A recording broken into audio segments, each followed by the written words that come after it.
ஸ்ரீமத் பாகவதம் 70ஆம் பகுதி. அசுரர்களை ஏமாற்றிய மோகினி. தேவேந்திரன் ஒருமுறை தன் ஐராவத யானையின் மேல் ஏறி சென்று கொண்டிருந்தான். அப்போது வழியில் எதிர்பட்டார் துர்வாச முனிவர்.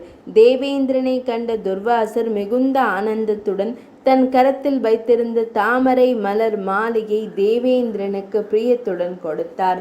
அதை பெற்று கொண்ட தேவேந்திரன் மாலையை அணிந்து கொள்ளாமல் வெகு அலட்சியமாக யானையின் முதுகின் மீது போட்டான். யானை அந்த மாலையை துதிக்கையால் எடுத்து காலின் கீழ் போட்டு மிதித்து நசுக்கியது. இதை கண்ட துர்வாச முனிவர் அடங்காத கோபம் கொண்டார். தேவேந்திரா, உனது இந்த ஆணவத்திற்கு சொர்க்கலோகத்தின் அதிபதி என்கிற திமிரும் செல்வ சுக போகங்களும் தானே காரணம். நீயும் உன்னை சார்ந்த தேவர்களும் செல்வம், பதவி, அதிகாரம் அனைத்தையும் இழந்து உடல் வலிமையும் குன்றி போவீர்களாக என்று சாபமிட்டார் துர்வாச முனிவர். தேவேந்திரன் பதறி போனான். துர்வாச முனிவரிடம் மன்னிப்பு வேண்டினான். கொடுத்த சாபத்தை திரும்ப பெற இயலாது என்று கூறிவிட்டு போய்விட்டார் துர்வாச முனிவர். துர்வாச முனிவரின் சாபம் பலித்தது. வலிமை குன்றி போன தேவர்களின் மீது அசுரர்கள் படையெடுத்து வென்றனர். தேவலோகமும் அனைத்து செல்வங்களும் அசுரர்களின் கைக்கு போனது. தேவேந்திரனும் தேவர்களும் பயந்து ஓடி ஒளிந்தார்கள். வேறு வழியில்லாமல் வழக்கம் போல அழுது புலம்பிக் கொண்டு பிரம்மதேவரிடம் சென்று கதறினார்கள். அவர் அனைவரையும் அழைத்து கொண்டு பகவான் ஸ்ரீ மகாவிஷ்ணுவிடம் சென்றார். எல்லோரும் பகவான் ஸ்ரீ மகாவிஷ்ணுவின் திருவடிகளில் பணிந்து முறையிட்டார்கள். தேவேந்திரன், பகவானே, நான் செய்தது தவறுதான்.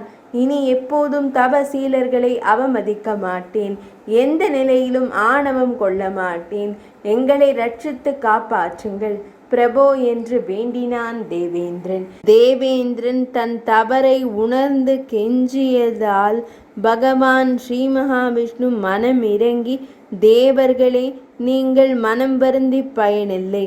அசுரர்களை இப்போது வெல்ல இயலாது. அதற்கான காலம் இன்னும் வரவில்லை.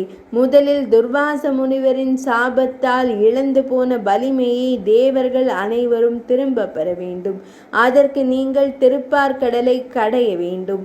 அப்போது வெளிப்படும் அமிர்தத்தை அருந்தினால் நீங்கள் அனைவரும் பழைய நிலைக்கு மீண்டு வந்து விடலாம். ஆனால் நீங்கள் இப்போது இருக்கும் நிலையில் பார்க்கடலை தனியாக கடைய இயலாது. எனவே அசுரர்களையும் உங்களுடன் சேர்த்து கொள்ளுங்கள் என்றார். அசுரர்கள் இதற்கு சம்மதிப்பார்களா? அப்படியே சம்மதித்தாலும் அவர்களும் அமிர்தத்தில் பங்கு கேட்பார்களே. ஆமாம், தரத்தான் வேண்டும். அதை நான் பார்த்து கொள்கிறேன். நீங்கள் சென்று தற்காலிகமாக அசுரர்களுடன் சமாதானம் செய்து கொள்ளுங்கள். அவர்களை திருப்பார்கடலை கடைய அழைத்து வாருங்கள். 70ஆம் பகுதி நிறைவடைந்தது.